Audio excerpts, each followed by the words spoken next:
The 49ers drafted 2 wide receivers this year, Deebo Samuel and Jalen Hurd. But the most important wide receiver on the team next season will be second-year wide receiver Dante Pettis. Clearly, George Kittle, the tight end, is the number 1 target on the team. The Niners need a number 2 target, and they can't count on Samuel or Hurd or any rookie to be that guy. But they are counting on, or hoping, Dante Pettis can make a huge jump in his second year, similar to the way George Kittle did last year.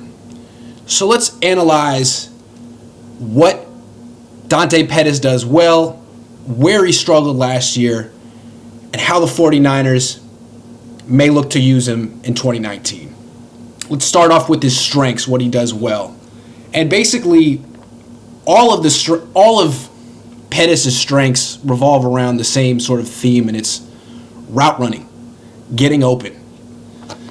So let's start with particular types of routes.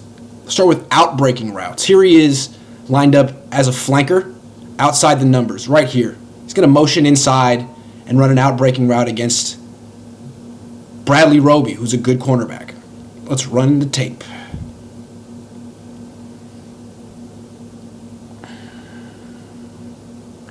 I noticed that Dante Pettis is really dangerous when he lines up inside the numbers in the middle of the field.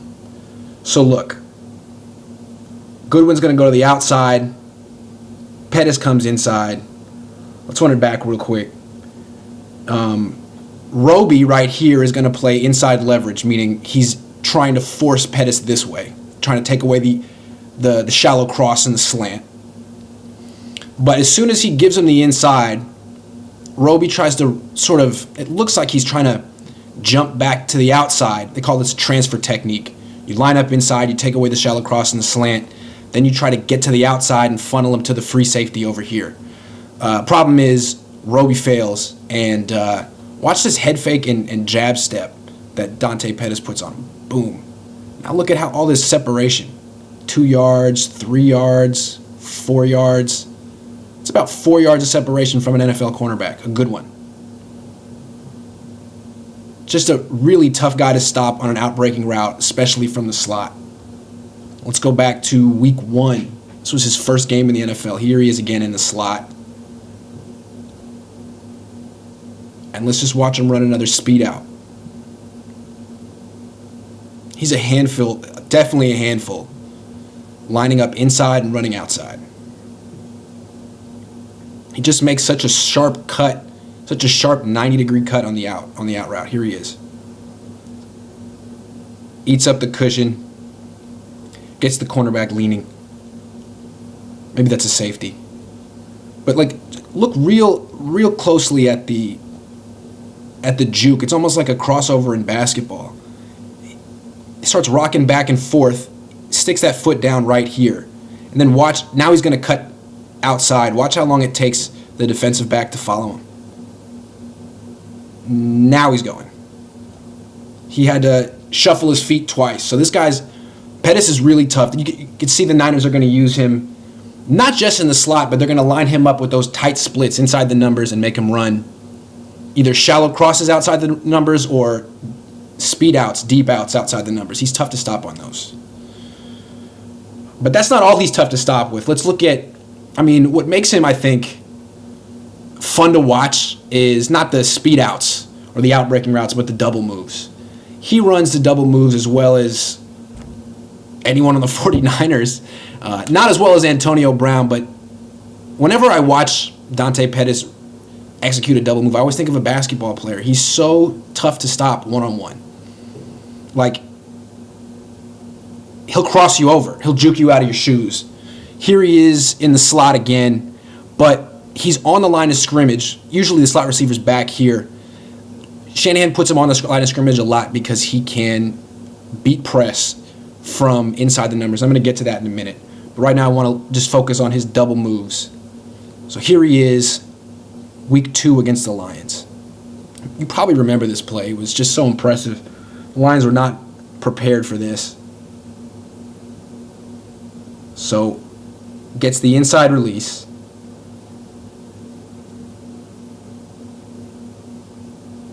Fakes like he's running a dig or a post, comes back to the corner.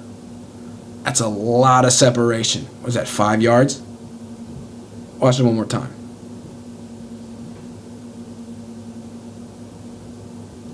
It's a real quick turn. Guy was not ready. That's a nice post corner.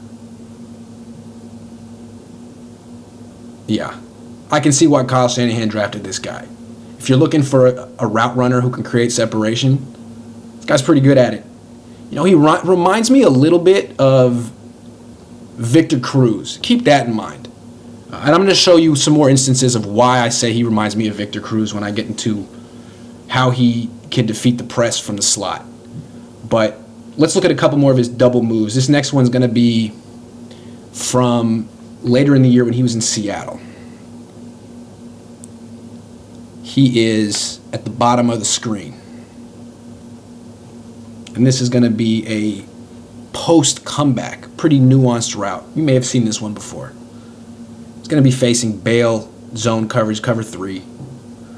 But he's going to string 2 moves together very quickly. This is pretty high-level, nuanced route running.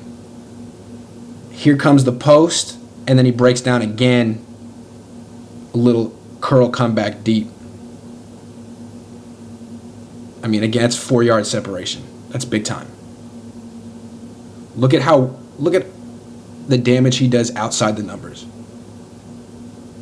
Very, very tough to stop in space.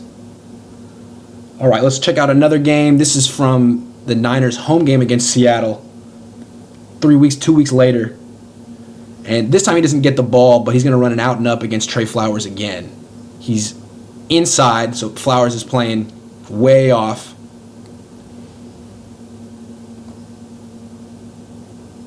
Mullins is going to get sacked on this play. But just watch the out and up. This takes a long time, but looks back, sells it.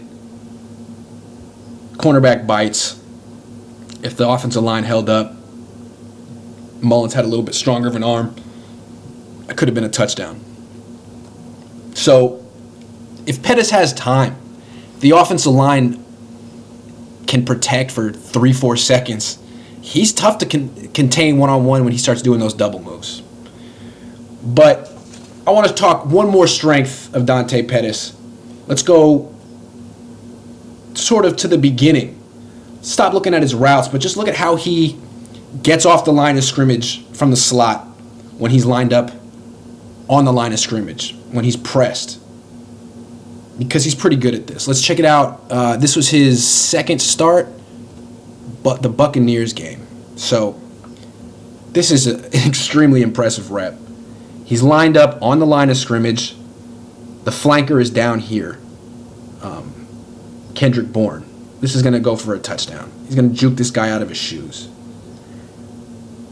And you notice the corner's playing straight up. He's not playing with leverage. He's not trying to take away the inside or take away the outside. He's just playing straight up, and Dante Pettis has a two-way go. He can go inside, he can go outside, and this puts the corner in a real bad spot. Now he's on his heels. Pettis is going to embarrass him right here. Come on. That little stutter step, boom. Has him leaning the exact wrong way. And again, that's 5 yards of separation. Now, watch it one more time. Doesn't this look like Victor Cruz circa 2011, 2012? Like a salsa dancer. He's got that rock. I'm not saying this guy is as good as Victor Cruz, because Victor Cruz was as good as anyone in 2011, 2012, but sort of a similar movement style from the slot. I don't know. Do you guys agree with that? Here, let's check a couple of more clips of him beating the press from the slot. Here we go to the Seattle game. Third quarter, 3:34 left.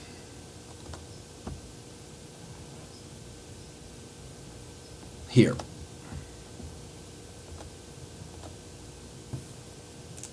Right here, top of the screen. Again, he's on the line of scrimmage. We're going to see this a lot next season. Kittle here, either playing tight end or in the slot on the line of scrimmage, and Pettis on the other side. The Patriots would do a lot of the same stuff with Edelman here and Gronkowski here. Those are the guys that Brady wants to throw to, the guys in close. You'll see McKinnon, Pettis, and Kittle, and those are going to be the guys targeted the most. You'll see that. So here he is. And again, he's on the line of scrimmage, so there's a yard between them. This is tough. A lot of guys, a lot of wide receivers would get tied up here. But Pettis is a handful in the slot, in a tight split, even when he's on the line of scrimmage. Again, that little stutter move, gets to the inside, gives a little nod back, almost like an out and up, almost like a stick nod, and he's open. Why didn't the ball go to him? Mullins was getting killed. He had to get rid of the ball. Didn't have time. Again, Pettis would be a pretty good fit for the Steelers, who like to throw downfield, and Ben Roethlisberger holds the ball a long time. He gives his receivers time to run those double moves. I'm not saying Antonio Brown is a product of their system, but he was allowed to flourish because of Big Ben a lot. Big Ben would hold on the ball a long time, and Antonio Brown could string all these moves together downfield, and eventually he was unguardable. I'm not saying Pettis is unguardable, but if the Niners had a better offensive line and their quarterback could hold the ball a little bit longer, it'd be really tough. This guy would put up big numbers, as you can see. So let's look at one more clip of him beating press, because I'm going to show you a bunch of clips of him in a negative light later. I don't want you guys to say that I'm focusing on the negative. So let's look at another nice clip of him from this game, fourth quarter, 13:51. Here it is. So he is right here. Shaquille Griffin's going to come back up, try to press him. It's just tough. If you're playing straight up against Dante Pettis in the middle of the field, he can go inside, he can go outside. He gets that little rocking shake move, and he's by you. I mean, he doesn't have that much separation. Really, they're running stride for stride, but Mullins throws a perfect pass. Pettis had enough space, all he needed, and that's a gain of 30 yards. Okay. So now I want to show you what it looks like when he gets tangled up in the slot. So this is the same game. I'm going to go to the first quarter, 13:43. I showed you Pettis is real tough to stop in the slot, but because he's so hard to get your hands on, he's so elusive. He can make you miss in a phone booth. He's got that type of wiggle. But if he doesn't shake you out of your shoes within the first 2 yards of the route, you can get your hands on him, pretty much take him out of the play. It's hard to do when he's in the slot, but it happens sometimes. Here he is right here. This is the third play of the game. Tries to get to the inside. Cornerback gets his hands on him. And any type of physicality that Dante Pettis encounters usually throws him off. He falls down. You're saying, oh, well, that's just one instance. Okay, well, same game. Let's look at fourth quarter now. 12:58. So, okay. Here he is here on the line of scrimmage in the slot. Very similar. Gets the inside release. Going to try to run a dig. The cornerback has his hands on him, jams him, tries to make the break, and falls. Just any type of physicality in the route throws him off. Was that holding? Maybe. I mean, the Seahawks hold every play. The 49ers hold every play. It's what they do on defense. There was no... The penalty was called over here. There was no penalty on Pettis. He didn't draw a penalty on either play. So this is the type of physicality he needs to deal with better to have a more consistent season next season, because he flashed and he made some good plays, but when he struggled, it was because of just being out-muscled at the line of scrimmage. Now I'm going to show you a lot of examples of that. Mostly when he's lined up outside the numbers, though. Starting with the Detroit game. This was week 2. And he had a terrible game. Detroit must have had a very good scouting report on him coming out of Washington and seeing that his success rate against press coverage, especially on the outside, is very low. It was in the 20s in college. And I would imagine last season on the 49ers, it was around in the 20s too. He just doesn't get open very often when he's lined up outside the numbers and the cornerback is in a press technique, is doing bump and run coverage. And I don't want you to take my word for it, so I'm going to show you about like 10 clips. And I'm going to show you some clips of him winning while lined up outside against bump and run coverage, just to show you that it's not impossible. He can beat it, it's just he doesn't do it very often. So let's go through the Detroit game. It happened all the time. Let's go chronologically. Starting at 8:30. You know, and what's crazy about a lot of these plays is, if you remember week 2, Garoppolo got sacked about 6 times. A lot of the sacks were because the play was called for Pettis and he couldn't get open, and Garoppolo couldn't get to the second read quick enough. So here's Pettis down here. He's lined up outside the numbers and he's on the ball. So he is the split end here. Garcon is the flanker. I assume that Pettis is going to be the starting split end for the 49ers for a long time, or at least next season. But when I really dig deep into his clips, I start to question that. Because if he's going against zone coverage or off-man coverage, if he has a cushion, if he's not being bumped at the line of scrimmage, he's very dangerous outside the numbers. But all you have to do is get physical with him right here, play inside leverage, take away the slant and the shallow cross, force him up the field. And he doesn't have the physicality, the size, or the speed to really win consistently running fade routes down the sideline. So I'll just show you a bunch of examples. Here he is. This is Nevin Lawson, just kind of an anonymous cornerback right here. He's not going to let Pettis get to the inside. Pettis is going to try to run a slant, and he's going to break it back out to the outside. Call this a double move. I don't know what you'd call it. Tries to get to the inside. Corner is all over him there. And he tries to get back to the outside. There's zero separation. And just so you see from the quarterback's perspective, once he carries out the fake, he's looking left. He wants Pettis, waiting for him, gives up on him now. Okay? He's supposed to get open with this little shake route coming back out. Can't do it. Guy's all over him. Okay? Let's do more. I got more clips. Now, this is the very next play, all right? Still in the red zone. Again, he's down here. Still Nevin Lawson playing split end on the line of scrimmage.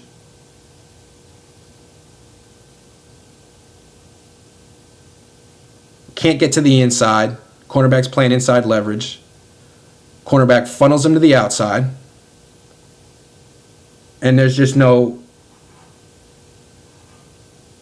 separation. Let's check it out from Garoppolo's perspective. Who's he looking at? Holding the safety here. He's looking back. It seems like he's looking for Kittle. Over here, Kittle not being open. But still, Pettis just funneled to the sideline. And then at this point, he just looks small. There's nothing he can do. You can't throw a jump ball to him. All right, let's keep going through the Detroit game. Second quarter, 6:30 left. Here. Okay, he's at the top of the screen here.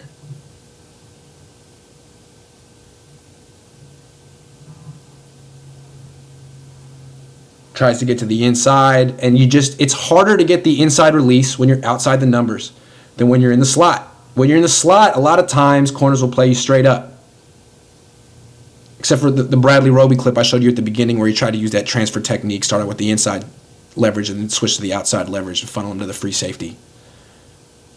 A lot of times what I've seen when Pettis is in the slot, they play him straight up. But when he's outside, they just won't let him get that inside release, which is where he wants to go. He doesn't have the size and speed to win consistently with the outside release outside. He's trying to get inside. And he's going against just an ordinary cornerback right there with him. This Lions team really read the scouting report. All over him. All right. So let's check out some more. Okay, here he is. Bottom of the screen, again against Nevin Lawson. He's going to get pushed to the sideline, and he's going to have nothing to do.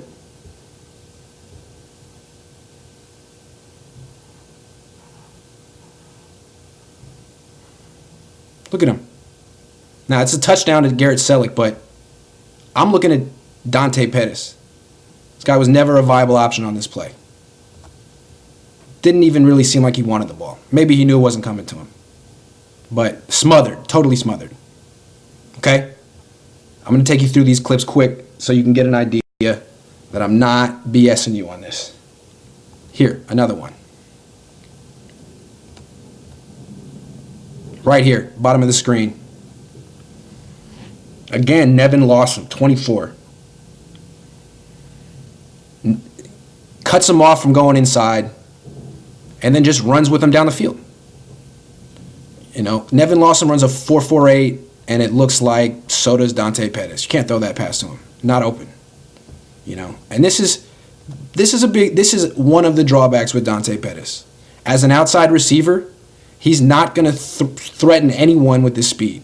Cornerbacks are going to feel no problem pressing him. You want to run by me with a fade? Try it. See if you can outrun me. Because any cornerback with 4.48 speed or better is going to be just fine. They're going to squat on his routes, force him to run fades up the sideline, and really neutralize him as an outside split end. And if he can get the inside release and then come back and run an out route, he's dangerous. If he can get an inside release and run a double move, he's dangerous. But if you force him to the sideline, he's pretty much out of the play. I mean, this happened over and over and over. I got one more clip from the Detroit game. Fourth quarter, 2:24 left. Here. Now this is, top of the screen. Again, he's inside leverage. He's going to take that away. So Pettis is just smothered. He tries to run a stop route. Now, if I remember correctly from this game, Pettis actually ran the wrong route entirely. He was supposed to run a slant while the slot receiver Breida runs an out route. This is the shoots and slant concept you see the Niners run every game. It's the slant route and the flat route. It's when you see the quarterback go 2-2-2-2. That's the play they're running. So he doesn't even try to run the slant because the cornerback is lined up to take it away with the inside leverage. Changes his route. This leads to almost the game-losing interception. This play comes back because Quadre Diggs holds Kittle way away from the ball. But here's the interception. Anyway, that was a bad decision by Jimmy Garoppolo, but an even worse decision by Dante Pettis to break off his route, run the wrong route, freestyle, still not get open. Okay, let's go to the Chicago game in case you still don't believe me. Think I'm making it up. Think I'm piling it on. Second quarter, 12:16 left.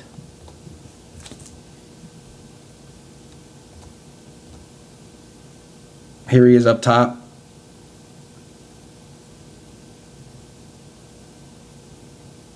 Tries to get to the outside. I mean, there's just no separation. Just kind of gives up. Okay. A couple of plays later. The next play. Oh, wait. Again, up top.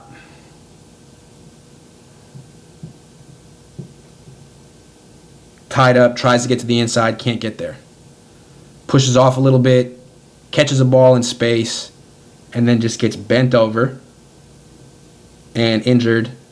He fumbles, but they say he was down first. It's the last play of his season.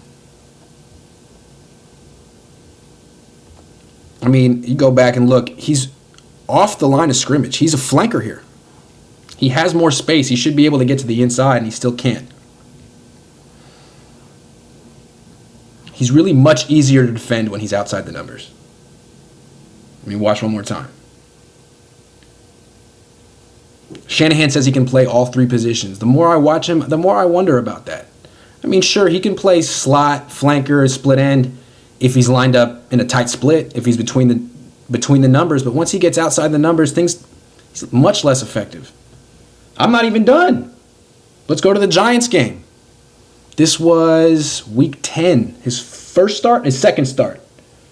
Second quarter, 106. Okay. I'm not saying he's a bad player. We just need to be real clear on what he can and can't do.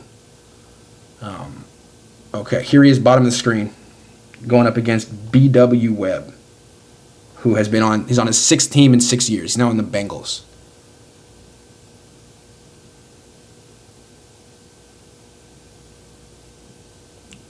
Forces him to the outside. And then just pushes him, gets physical, pushes him all the way out. You can't even see him. He just ends up in the sideline. Real quick. You can't even see the guy, but he pushes him all the way out of bounds. This is more physical than him. All right. Now let's go to Seattle. This is the home game against Seattle. I'm talking first quarter. So, fourth quarter. 2:09.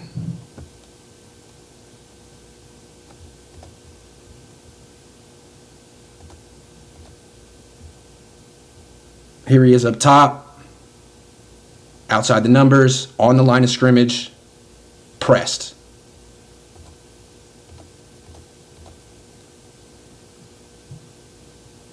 Can't get to the inside, forced outside.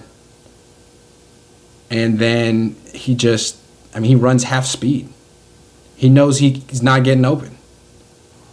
It's a bad rep. It's a lack of effort. But at the same time, it's a lack of confidence that he can get open this way. Now, if he was 6'3" and could win a back shoulder fade, he'd be open. He'd be a viable target. If he had 4.3 speed and he could just run by the guy, he'd be a viable target. But once he has to work the sideline, I don't know. It's like making Victor Cruz work the sideline. It's not where he was good. You put Victor Cruz between the numbers, though, and all of a sudden he's a handful. But since I've made such an effort to show you how much he struggles winning outside, let's show you a couple examples of him winning outside, just to show that it's something he could potentially improve on. So this is from the same game. This is the first play of the game. You've probably seen this play before. Here he is up top, outside the numbers, on the line of scrimmage against Shaquille Griffin, number one receiver, corner on the Seahawks.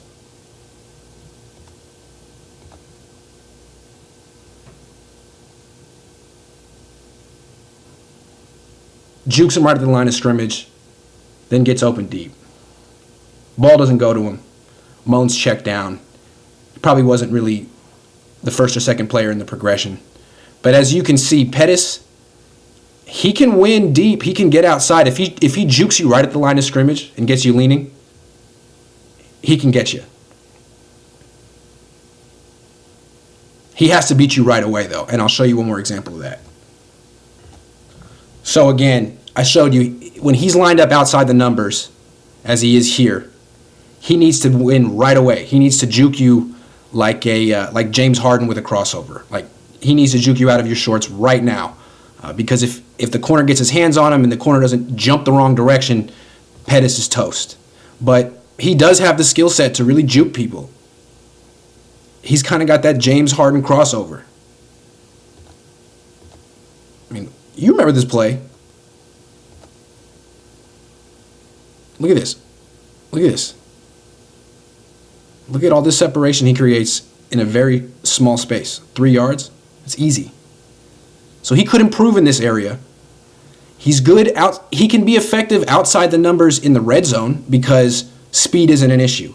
If he just gets that little bit of separation and gets outside, he's good. But where he does struggle is when he's in the middle of the field outside the numbers, especially when he's on the line of scrimmage. So is he a long-term starting split end for the 49ers? I don't know. I mean, if he primarily lines up in those tight splits that you see the Niners and Rams receivers do, then sure. But I think basically on third downs, you want him in the slot. You want him inside the numbers as much as possible. You want to limit his exposure outside the numbers, because any team that has done their homework and has a good scouting report on Dante Pettis is going to press him when he gets outside the numbers. And as we can see, he struggles with that. But he also struggles with one more thing, and I think this is equally as important and troubling. Maybe troubling's too extreme, but it defines his limit as a wide receiver. 2 clips, same game, first quarter, 9:12 left. Here.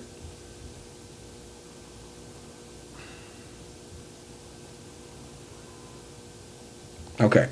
Here he is right here on the line of scrimmage inside the numbers. He's going to run a dig, an in route. I'm going to show you this from both angles, because this is something I saw in training camp a lot when there was no contact, and then it showed up again in the season. He runs a dig. This is a route that the Niners run all the time. But he sees the footsteps and he doesn't really commit to it. This is troubling. Let's watch. From the end zone angle.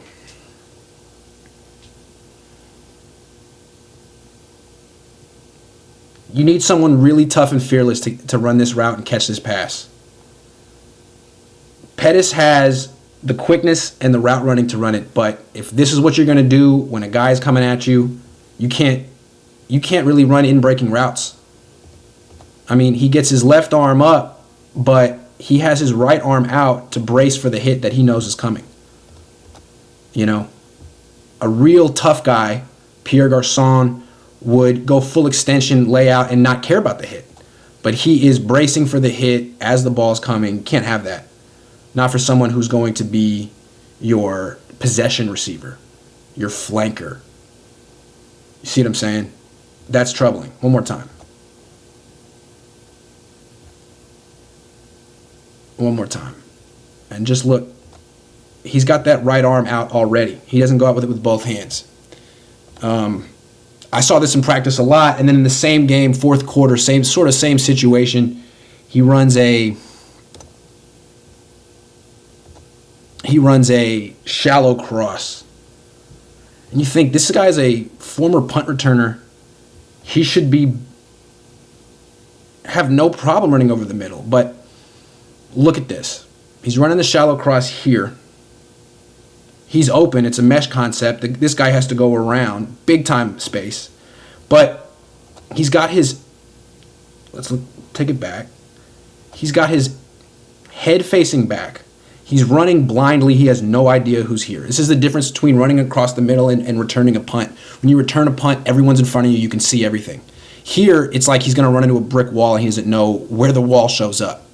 And it's a little scary. So let's look at it from the end zone angle. Here he is. I mean, he should catch this ball. He's wide open, but he turns his head to find the nearest tackler before he catches the ball and drops it. There is no one anywhere around him. So I mentioned he's terrific with outbreaking routes and double moves. He's really tough to handle when he lines up in the slot, but he's not the toughest, most physical receiver, to put it mildly. He's not someone you can really trust in traffic. He's not someone you can really trust running an in-breaking route, because any type of physicality knocks him off. He falls down. He takes his eyes off the ball. He hears footsteps, all of that stuff. So he's a slot receiver who you don't really want.